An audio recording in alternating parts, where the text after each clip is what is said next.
I'm Jim Csek.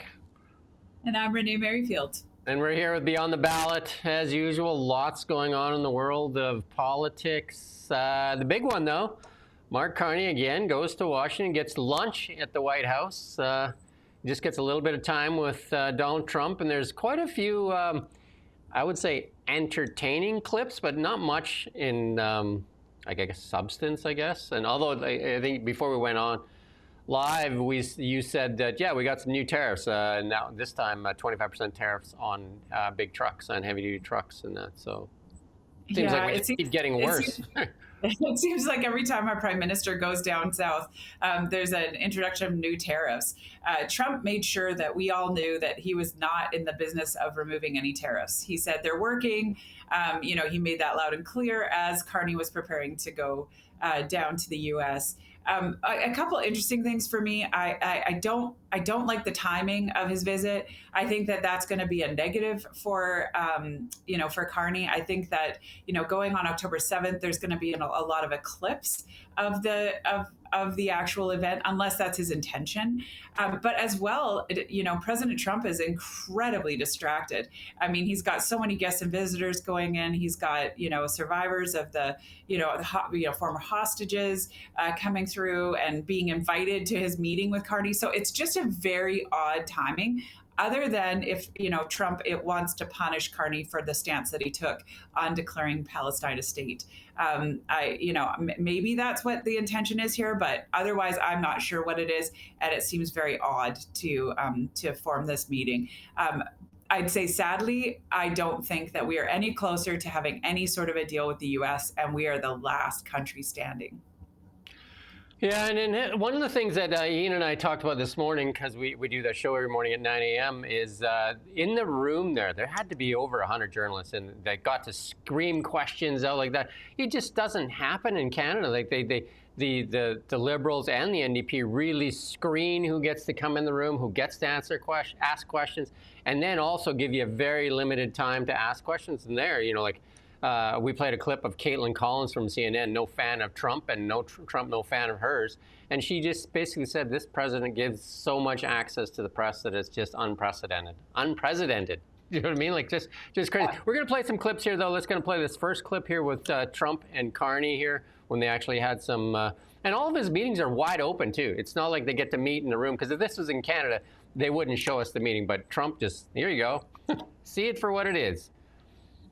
Let's be clear about the relationship as it stands right now. We are the second largest trading partner of the United States. We do a lot of trade going across the border where we're cooperating, first thing. Secondly, we are the largest foreign investor in the United States. $500 billion in the last 5 years alone, probably $8 trillion in the next 5 years if we get the agreement that we expect to get. Thirdly, there are areas, as the President just said, where conflict, maybe not so much conflict, we compete. There are areas where we compete, and it's in those areas where we have to come to an agreement that works. But there are more areas where we are stronger together, and that's what we're focused on. And we're going to get the right deal. Right deal for America, right deal, obviously, from my perspective, for Canada. I mean, you hear the reporters? Fact check Carney there. That's not true. Canada is not the largest investor in 5 years, $500 billion. I mean, I can name a bunch of investments in the United States that are way over $500 billion. Yeah, you might be talking about Brookfield, though. I don't know. There you go. But just hear the reporters in the room there. We're going to play another clip here. We got a couple clips here to play to kind of just get everything, set the mood for this. Let's go with the next one here. Well, thank you very much, everybody. It's an honor to have the Prime Minister of Canada, Mark Carney, who I have made very popular. He's an extremely popular Prime Minister, and I'm very honored to do it because I liked him right from the beginning. I've liked him, and we've had a good relationship.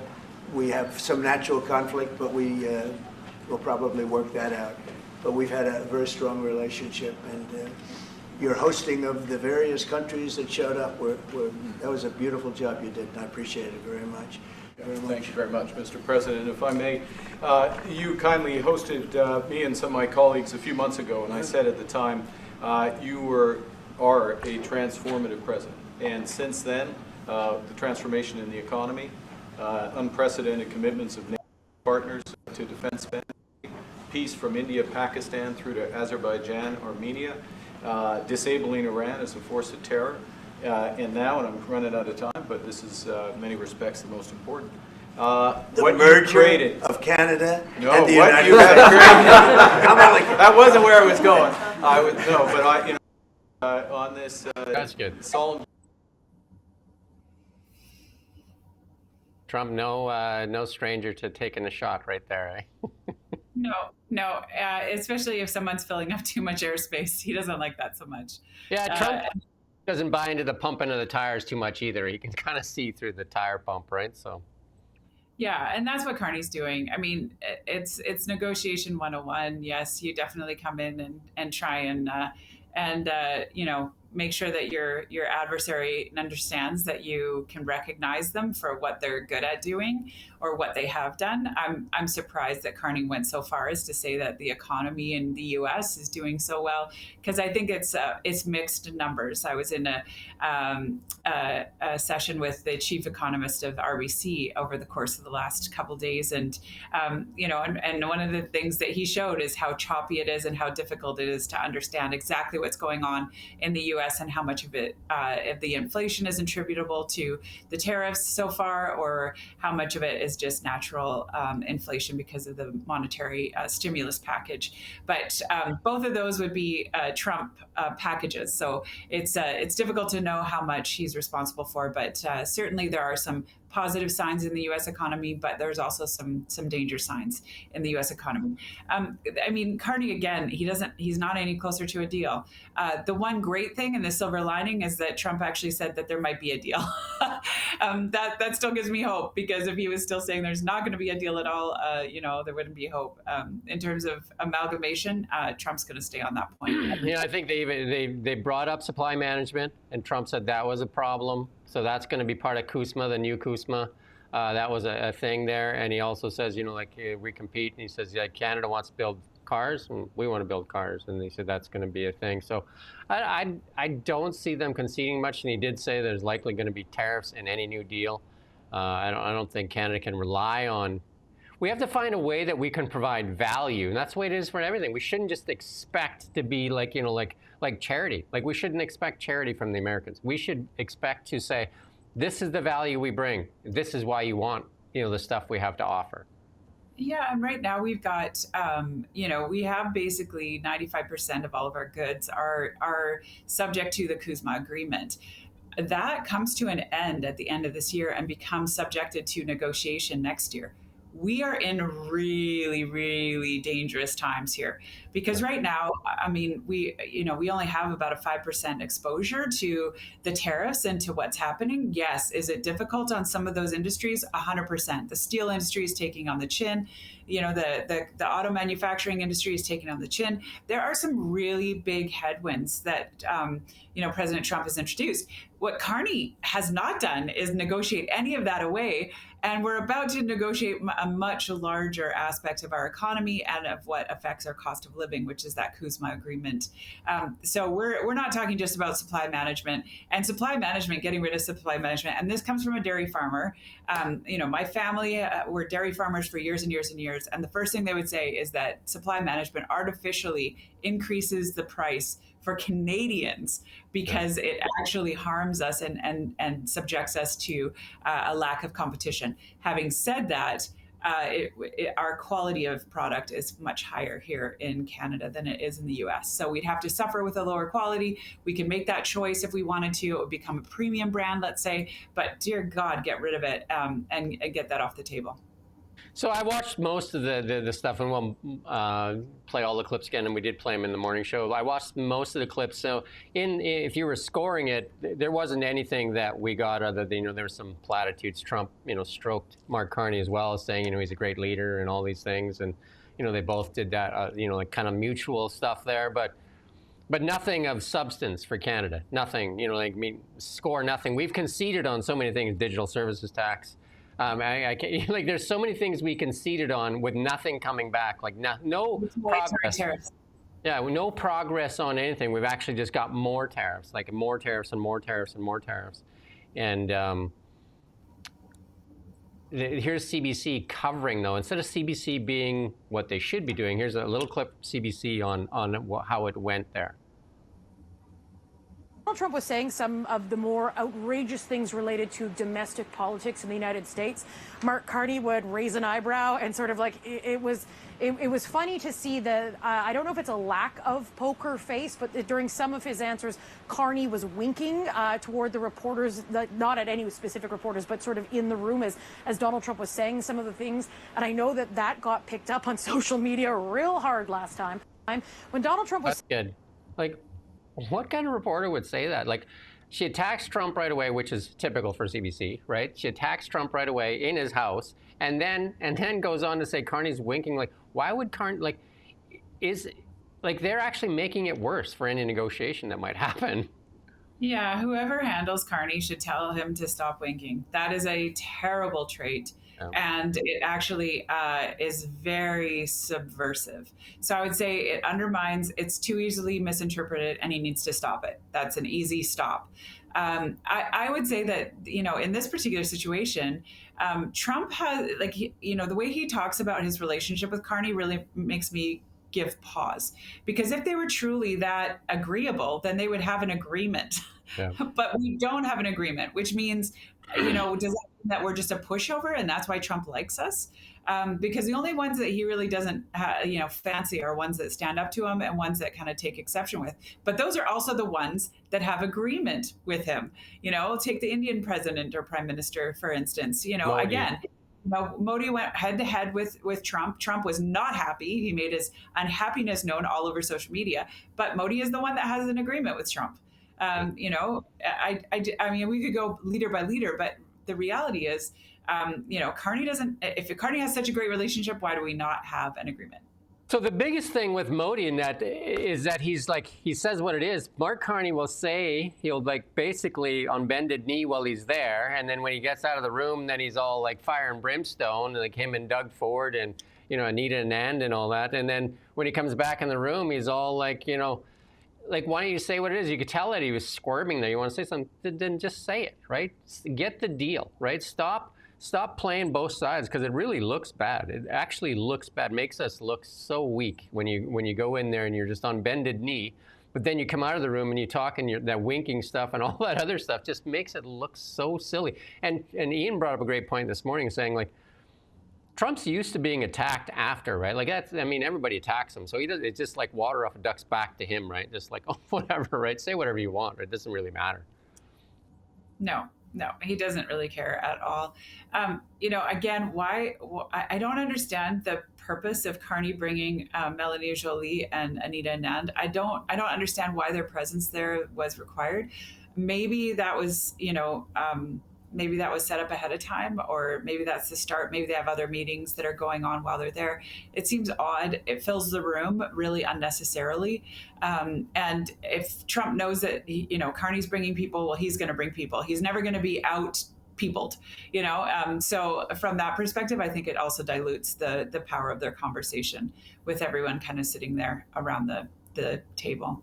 Especially Anita Anand, when she stood up there at the UN to an empty room and basically went at Trump and talked about, the United States as isolationist and they're all about multilateralism. And, that whole speech was geared to anti-Trump. And, sitting across from, I guess maybe just to fill out the couch there, because on the other side of the couch there, you got Rubio, and I think it's Hegseth sitting there. And if you compare Rubio to Anita Anand, I don't know, who'd you take on your team?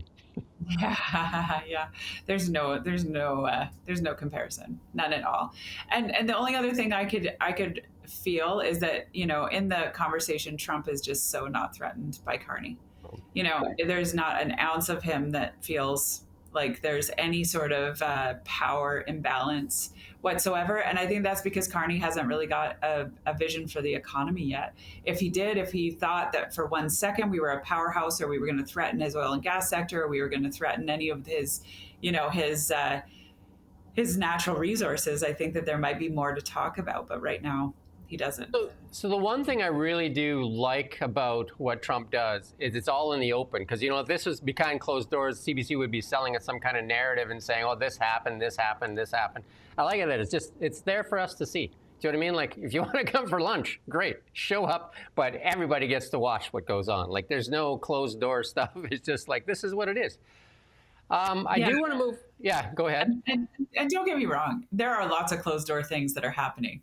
Lots of closed door things that are happening. But Trump has given more access to himself and to his meetings and to the other leaders than any other president in history. And so I can commend him on that. I hope it is something that will continue for other leaders. But the level of accountability and scrutiny that he has opened himself to is unprecedented and unparalleled in the world. Yeah, if we could only get that from EB and Mark Carney. Do you know what I mean? Like, if we could only get that, right? Even Danielle Smith puts herself out there, goes to all these town halls and lets people scream at her and do it. She's got courage, right? She does that, right? And I do want to switch gears here, and I want to talk about something where here's the results of what we're doing. Here's a great Canadian company, Trilogy Metals, that just got a deal with the Department of War, invested, they bought 10% of the company. And the stock is up nearly 300% this morning. The stock is up almost at $10. I don't know what it is actually right at this moment, but so they have a project in Alaska. Most Canadian miners have left Canada because it's hard to get anything going. So they've got a project in Alaska that Biden had squashed. And here's Trump reviving this project, fast tracking. They're going to build a road, a 200-mile road, a gravel road, so they can get access because it's a remote mine. Because, you know, metals don't just show up next to a town, they show up where they are. So you actually, that's how towns get built around them. Hence, British Columbia has all these northern towns in that because they're either started because of forestry or mining. And so this is a huge deal for a Canadian company. These are ex-Ivanhoe guys, ex-Placer Dome guys, all Canadian companies, right? And we can't fast track anything. Like, and it's just crazy that they again, an American company, or Americans have invested in a Canadian company, and you know, we're seeing the results of that, but it doesn't really, it's not wealth for Canada really, other than the Canadian guys are going to bring some of that here, I guess. But the wealth that's being created by actually investing into resources is what I'm trying to say. Yeah, it's over $10 right now. So it's up $7.20 at $10. And the thing started, you know, it opened at, I think it was $2 yesterday or something like that, right? Crazy. And that's what the U.S. does. You know, the U.S. And mostly the states, actually, but there is some federal money that's also being granted and being, you know, put into these different projects. But they go in with not just the approvals, but with the infrastructure. And that is a huge differentiator. I mean, it's one of the things that great countries have done all around the world is where they, you know, even if you look at China, you know, where they need labor, where they need infrastructure, they put it in, and they put it in first. Now, that's a communist country, and I don't want to emulate them in any way, shape, or form. But having said that, it is a way to get things done and get things done efficiently. You look at different states in the U.S., whether it's Arkansas and how they've actually attracted all of the different lumber companies and forestry companies. They've done so with tax incentives, with land, with, you know, guaranteed cut blocks, and then their infrastructure, you know, the necessary resources for them to run their businesses. And what's happened? Billions and billions and billions of Canadian dollars have gone there to rest and to invest. You know, you look at the AI is the same way. You know, the U.S. and states are literally having competitions to see who can produce the most power for these AI companies. Because once that AI is in place, it's not going to move. And people, I mean, sound the alarm bell in Canada. We are so far behind on the AI train that I don't think we can ever catch up. And if we don't catch up, it means that all of our data and all of our information and all of our use of AI is going to be run by the U.S., who can turn it on and off for Canada at a whim. You don't feel assured that Evan Solomon, the former CBC journalist, is traveling across the country asking you how we should progress on AI? He's a Mark Carney's art dealer as well. Like, you don't feel confident in his experience? The big deal about Trilogy Metal, and I think people really have to recognize the big deal in this is, like you just said, they build the infrastructure. And I think you told us in a show earlier, who built the road to Alaska? Who paid for that road? Yeah. The sad part, those are our tax dollars hard at work. Yeah, but the U.S. actually built that road. They came in, and it's why we can't shut down. It's why we can't. I mean, there's all that talk about like we're gonna take your access away, and it's like no, you're not, because we actually signed a treaty agreement that said that the U.S. could come and invest those dollars, but in exchange we would never ever take away their access. So it was just impossible. It was mere grandstanding by our lovely Premier Eby. They got a rich deposit there in the northwest Alaska there, a rich deposit, and this company was stalled by the Biden administration. Here Trump comes in and says, we can get this thing going. We're actually going to invest. We're going to buy some stock, fill your coffers, and we're going to build you a road because we need that mine now. And the Department of War is investing in it because it wants the minerals. It wants access to the critical minerals. Again, we have vast riches and resources all over Canada, and we just self-harm. That's the title of our thing, and we just can't seem to get out of our way. And here in contrast, here's Tim Hodgson, our energy minister. He puts out this tweet: abundant natural resources, competitive tax incentives, and regulatory regime that inspires certainty. Canada has it all, and he touts this company, Carbon Capture it's called. Carbon Capture moving to Canada, so it's moving to Alberta. But if you dig under the hood, I did a really good post on LinkedIn. You can go read it, and it compares everything. So this monstrosity that you're looking at there is a carbon capture scheme where they suck air through these filters. You suck air through these filters, and then you sequester this carbon in these filters, and then you put it in a truck, and then you truck the carbon to a location where you've drilled a deep well. And then you're going to inject the carbon into the ground, into these deep saline wells. And then you get 75% tax credit from the Canadian government because Trump killed all the credits. The $76 billion in green scheme credits have been killed. So they're going to come to Canada because they can't do this anywhere else. So they come to Canada for the 75% tax credit, and also the ability to tax our oil production companies because they're going to sell them carbon credits after they go over their emissions cap. Isn't that amazing? No, it's ridiculous.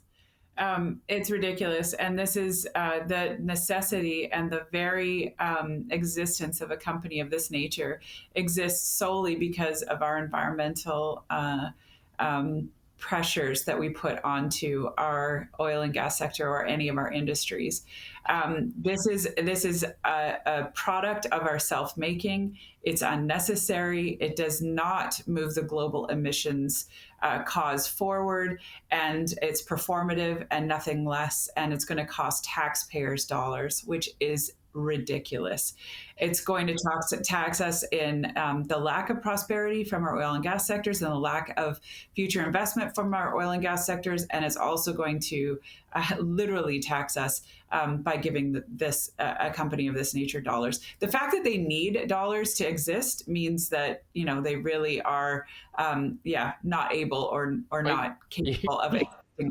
You can go read it on their website. They said this technology isn't viable anywhere else in the world because they won't fund it anymore. So only Canada is the place for it. So you're going to get a lot more of these coming to Canada because all that money is dried up in the United States. So they're going to get 75 cents on the dollar, 75% tax credit. So they're going to take from the taxpayer, and then they're going to tax our prosperity as well. And that money could be going to Canadians. They're going to take some tax off it, selling a carbon credit. And guess what does a better job than this monstrosity right here? It's called a tree. A tree. But if you go on their website, so they've kind of jumped ahead and said, oh, why don't we just plant trees? And it says, well, we can't trust trees anymore because, the wildfires. Trees are no longer reliable. Trees do it for, I think, you can go read it. This monstrosity, I think it's a few acres of trees could do this whole job. And it's not just trees that do it. Grass does it. Anything that has photosynthesis does it. And it does, you don't have to bury the carbon either, because how are they sure the carbon stays in the ground as well? Because if fissures in the an earthquake, anything can. It's just ridiculous. It's absolutely ridiculous. But you know who else sells carbon credits? Big Brookfield. Guess. Hey, good guess. There you go. Carbon capture. That's what we're going to do. We're going to sell these carbon credits. Welcome to Canada, and so you can take taxpayer dollars and then also tax our oil production so that Canadians just siphon off money off of the oil production. And this is what I think, why they kept the emissions cap and why They keep using this clean energy superpower. They're going to let them pump some oil probably, but they're going to say, you got to buy these carbon credits. Yeah, and again, it's a waste of dollars from our oil and gas sector, a waste of dollars from our taxpayers. It's just a waste. And right now, we don't have it to waste. With our federal government in deficit, the vast majority of our provincial governments in deficit, we absolutely need an economic plan forward, and this is not part of it. You remember when the Trudeau, they were, everything was about climate change and that, and they were going to plant these 2 billion trees. And if they're really serious about that'd be the easiest thing to do, plant trees, right? That'd be the easiest thing to do. So in actuality, I think they said they only had about by 8.5 million trees planted of the 2 billion. I mean, they weren't serious about it, right? It was all performative. And here's a clip to show you some of our self-harm. These are good clips, actually, talking about energy here. And this is in a committee meeting here. Let's play this clip here.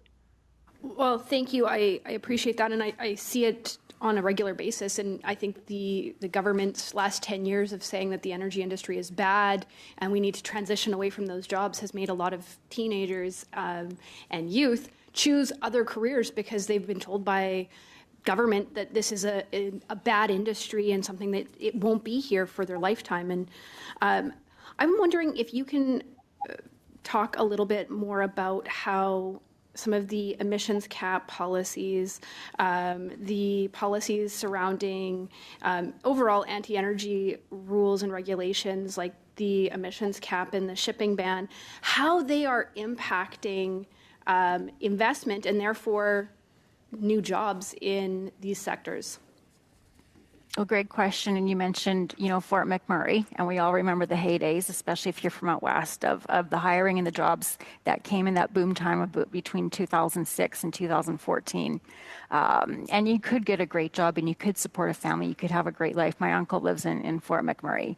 And that has obviously declined. Part of it is just global commodity markets. We won't be naive and blame it all at the feet of certain policies, but certainly it means that Canada has to be more competitive right now in attracting that investment. Right now, global commodities are globally traded, and that means the capital will just go to whatever jurisdiction is going to get the best return on investment. In Canada, where we're, for example, the only oil exporting country that has put on an emissions cap or has threatened to put on emissions cap, that obviously is a signal to investors, don't put your money here. And we see it in mining and forestry and certain other sectors, similar conditions, where this is just going to be a very highly expensive jurisdiction, an uncompetitive jurisdiction for return on investment, and the money goes elsewhere. Our resources are very valuable, but we have to allow capital to grow when it comes to Canada, and most of our policies and regulations have not allowed for that. Yeah. Brilliantly said. So yeah, it's not rocket science. It's not rocket science. And putting up this big carbon capture plant is not going to do anything to deal with what she just said. We are not competitive. And it's going to keeping the emissions cap, keeping the industrial carbon tax, and and signaling to investment that we're not open for business is not going to change. And thus, I loved what Leila Goodwich said at the beginning there. It affects prosperity, and I love how she actually tied it to the jobs that used to provide for families, and the jobs that people and students used to prepare for, and now they're preparing to be activists rather than actually part of our workforce, because that's the only thing that really makes money. Yeah, I was a mine site controller, and I'll tell you right now, even the janitor at the site there was making like $80,000 a year, and most of the guys were making 100 plus. And those are the jobs that buy houses and buy trucks and build families. And that's, they were good jobs, like geologists, engineers, and they train anybody that wants to work, right? You know what I mean? If you want to work in the mining industry, that's Heather Exner-Perot. She's a senior fellow and director at Energy and Natural Resources and Environment at the McDonald Laurier Institute. Really good stuff you and I have been saying. But that carbon capture thing, guess what they did? That company was the 2023 WEF award winner in 2023. Mark Carney said something about a week ago that we played the clip, and it was really confusing. And it was about a 3-minute kind of like, when he kind of goes and you don't even know what he's saying. But he basically said, we're going to take the money from soft hands and move it into long-term hands, which is basically this net zero alliance has fallen apart in the world. Like this banking, he was the head of the chair of this net zero alliance where all the banks were part of it. And all the banks now, they basically, I think they shut it down as of yesterday. And they want their money back. That's that soft hands to long-term hands. They want their money back because they invested a lot of this because it was being forced on them, this ESG and everything. A lot of the companies had to do it. And so they put big money in. I mean, you remember back just, a few years ago, BlackRock, Vanguards, JP Morgan, everybody was into this ESG and they were pumping everything into it. And now they're saying, where's our money, right? You told us this was going to last forever and it isn't. It's over. So where's our money? So these companies that are still alive, this carbon capture one is coming to Canada to bleed the taxpayer. And it's a WEF winner. And are the Canadians, like Tim Hodgson touts it, right, as a big win? Meanwhile, Trilogy, there's a real wealth creating company, a Canadian company, that's getting help from the Americans, and it's actually going to create wealth. And here we have this one that's just going to basically bleed the taxpayer. That's our trade. Yeah, and that trade is nonsensical. It is been shown to not work, and that is why the banks backed away from it. It did not work. It did not add value to their shareholders, and thus it cannot function as it was proposed to. We got one more clip from her, and this is really telling. You can listen on this clip here. If I may add, before any other witness adds comments, this is exactly why we, before Rose for the summer break, we're doing the One Canadian Economy bill. It's to ensure that we are delivering the projects that are required for good-paying jobs here in Canada. So, I think from what I hear from your response, I am hearing that you think that the government, this current government, is doing all the right things and looking in the right direction to make sure that we do create those good-paying jobs here in Canada for Canadians and our economy.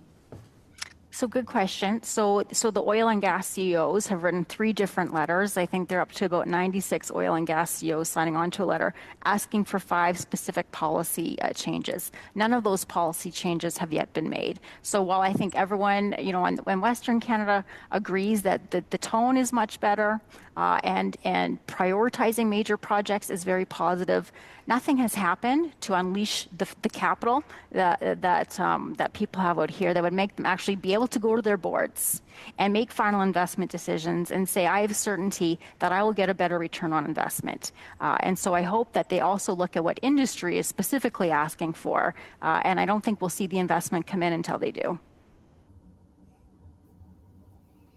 Brilliantly said. I'm in love with her.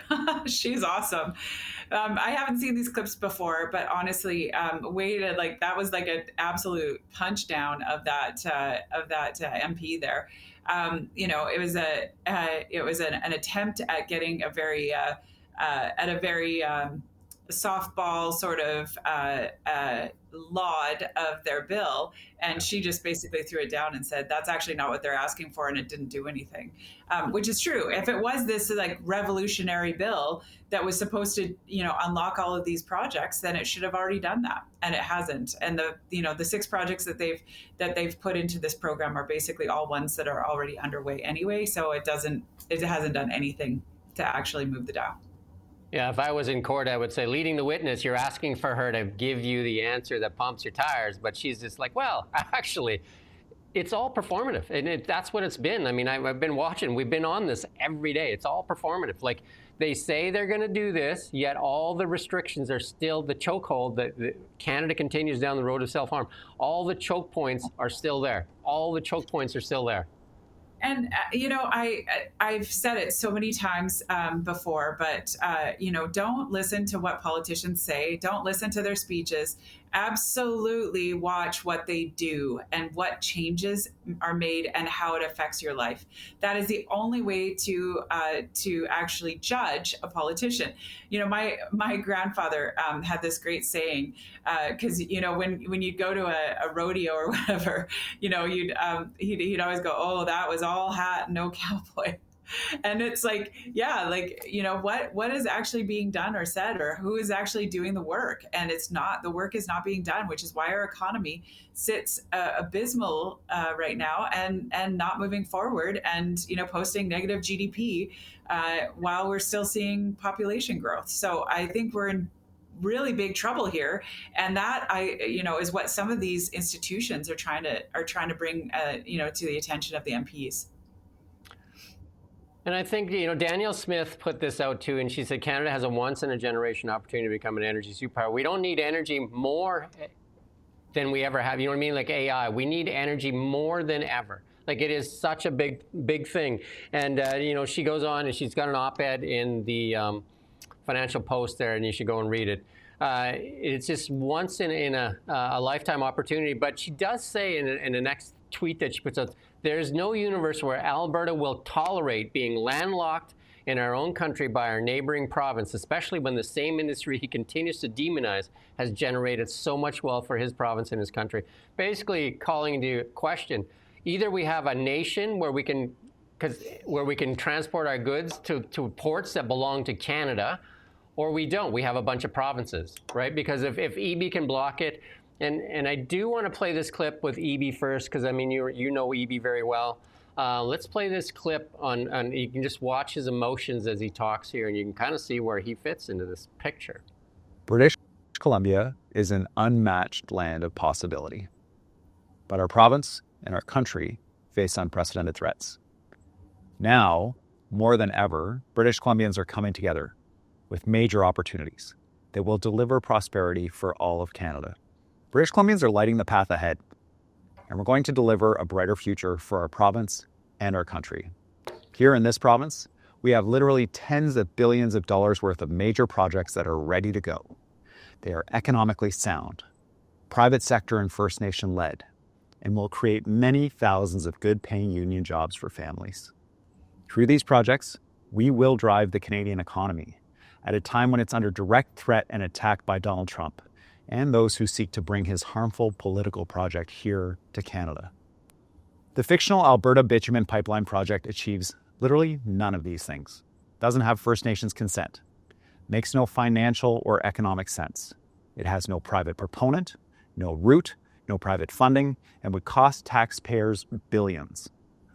The non-existent Alberta Pipeline project would put tens of billions of dollars in real BC projects and jobs at risk. On top of that, it threatens one of the world's most precious and intact ecosystems, our beautiful BC coast and Great Bear Rainforest. This region is one of our country's greatest assets and supports thousands of jobs in coastal industries. Salmon alone supports local jobs, communities, and cultures. It's central to both the economy and way of life on the North Coast. The Alberta Fantasy Bitumen Pipeline means putting all of that, the major projects, the economy, the jobs, and our coastline at risk. What the Conservatives in Alberta are pushing is an entirely political creation in the lead up to their election for wedge politics at the expense of British Columbia and Canada's economy. And they're being supported by the BC Conservatives. He is wrong. Like, he is wrong. This is fear mongering, and it is performative, and it is disgusting. So, I mean, what he's trying to do is compare Trump to Danielle Smith. What he's trying to do is say that if this pipeline were to go through, it would threaten all of the other positive things. That is simply false. But what he is going to use her for, and like, this is a great warning, is that he's using her for cover for when his government denies these access, to projects, or when his government, does something that is not necessarily in the interests of British Columbians. He's used Trump in the same way. Our economy in BC was absolutely failing before Trump's tariffs ever came in. And, most economists will say that the tariffs in BC have maybe had a 5% effect, which means that, the 95% of our economy failing was already in process. So this video here, I think, signifies just what he thinks of the British Columbian public, which is that we are not smart enough to know that and 80% of us are on the wrong side, which is 80% of British Columbians and 80% of Canadians want pipelines. I give him an A on performance because you could just see how he started out like kind of serious, and then he got kind of angry, and then he got like super happy when he talked about the coast. I mean, it was very performative, and it is. He doesn't even have Jason Kenney was on CBC the other day, and he doesn't even have the right to stop a pipeline. Either we are Canada or we're not. Like, this could actually bring the question of Canada to a head. And he's doing it in a number of different ways. I'm going to interview Jeff Moyse tomorrow. He's going to bring the question of Canada to a head in a number of different ways. And the way that they said that they couldn't argue extinguishment on fee simple lands, and this here, blocking pipeline, blocking prosperity for Canadians that can't. People right now, beef is a luxury. Like, you go to Costco and you look at the price of beef. Beef is a luxury in Canada. This is one of the richest resource nations in the world. And we have a Canadian company, I just told you about Trilogy, like it's just tapping unknown wealth. And we got somebody coming here to bleed the taxpayer. And David Eby saying that just because we have a pipeline that goes to the coast already, TMX. Did it kill the salmon? Did you mean? And this pipeline ban that they talk about, Christy Clark said, U.S. oil tankers go down the coastline every day. And that's what I mean, it only bans Canadian tankers. Yeah, it only bans Canadian prosperity. And I was going to bring that to your attention, was how Christy Clark threw it down and basically said it's a ridiculous bill that does not do anything that other than to affect Canadians' prosperity.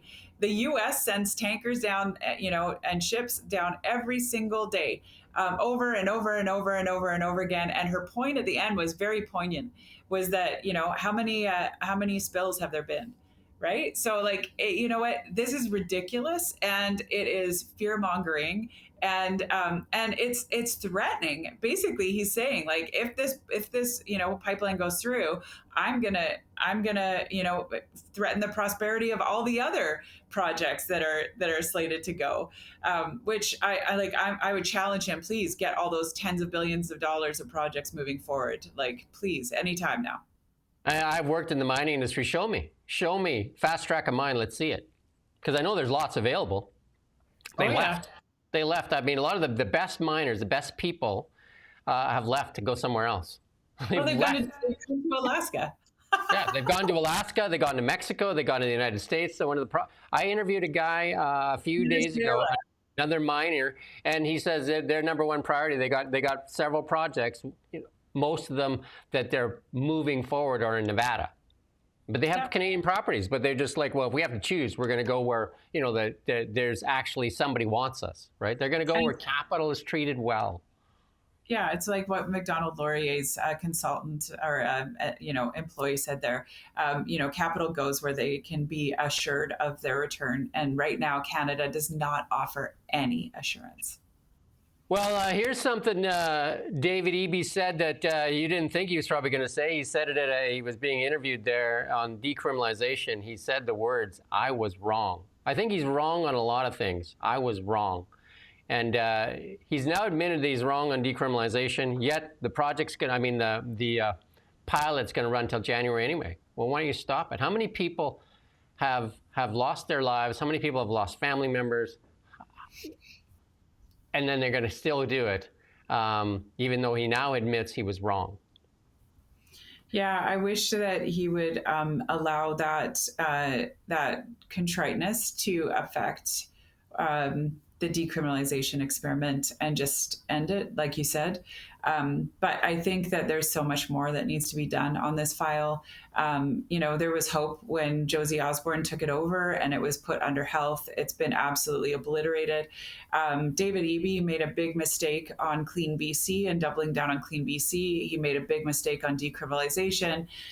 These are his babies. These are his brainchilds to a large extent. And I think that we need to be, his activism has not taken us down to positive places. They've obliterated the very fabric of our society, the way that we do business, how the businesses are succeeding or failing, and we need to take notice of this and hold him accountable for it. And I hope that we as as Canadians, as British Columbians, will do so. This takes a big, bold move. I mean, he was at a UDI luncheon at the time. Rick Illick was not kind to him. He was pretty hostile in terms of some of the things he said. He said the quiet parts out loud, and Eby was very contrite and saying, like, I was wrong and I shouldn't have taken us down this path. It's one thing to say you're wrong. It's another thing to make, retribution and to actually do things right. And what I haven't seen is any other path forward. I mean, he has come around full circle on the involuntary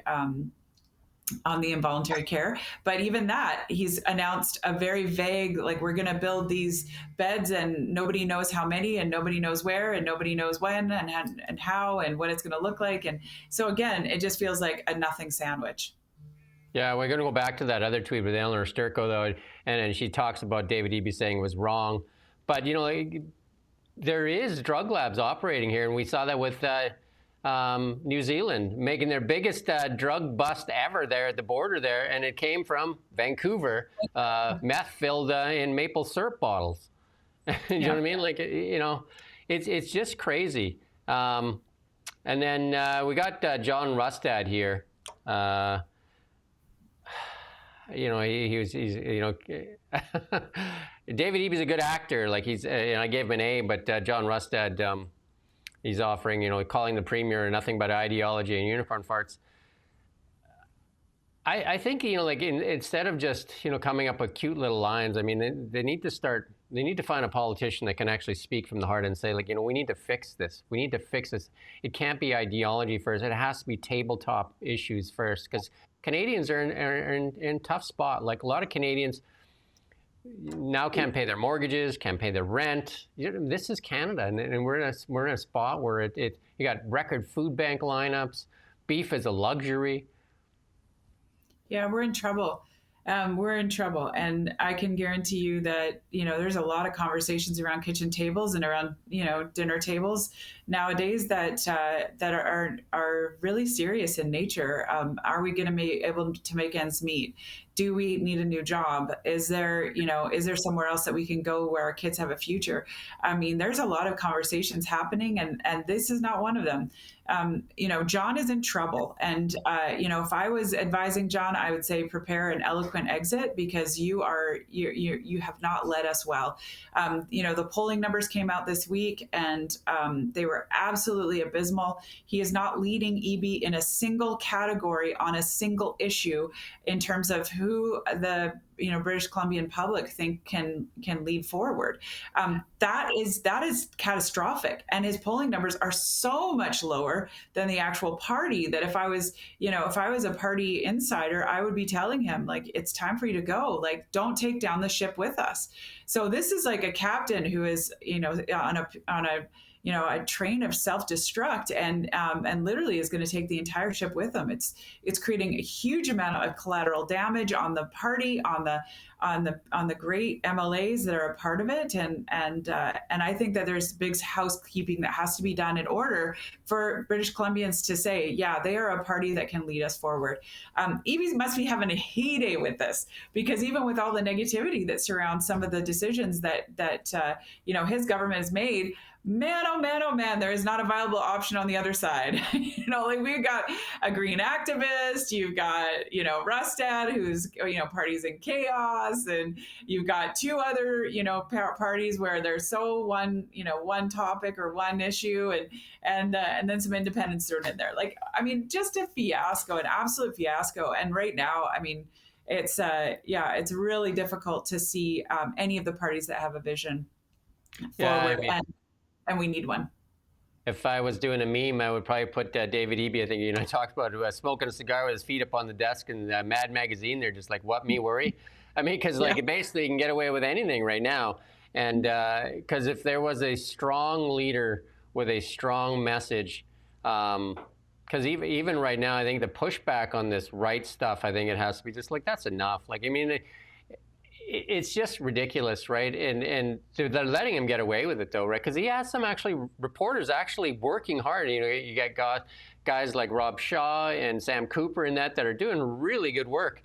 And it's just he's not meeting the moment. I would say he's not meeting the moment, and I think that's the trouble. And I think the biggest moment he missed was on Kevin Falcon, handed him the ball at the 1 yard line, and he said, "I don't need your ball," and he basically lost the election because of that, and it's just gotten worse because he kind of put together.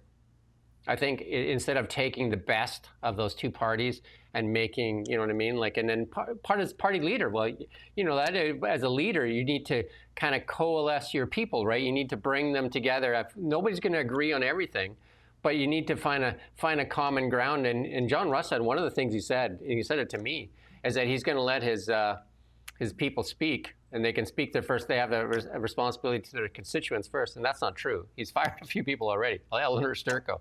And that's probably really hurt him, because Eleanor Sturko would be, I would say, in the running for his job. Yeah, Eleanor Sturko was certainly a bright light in amidst the MLAs that he has. She was making, well, she got EB to say he was wrong, right? I mean, you think about that, right? That is the work of her over the course of the last 4 years, literally banging that drum over and over and over again as she got into the House on the decriminalization policies that she saw such horrible results from. And like, honestly, John he talks out of both sides of his mouth. On the one hand, he says, yeah, free speech and no whipped decisions. And on the other, he's literally got a chaos and firing them left, right, and center for saying things.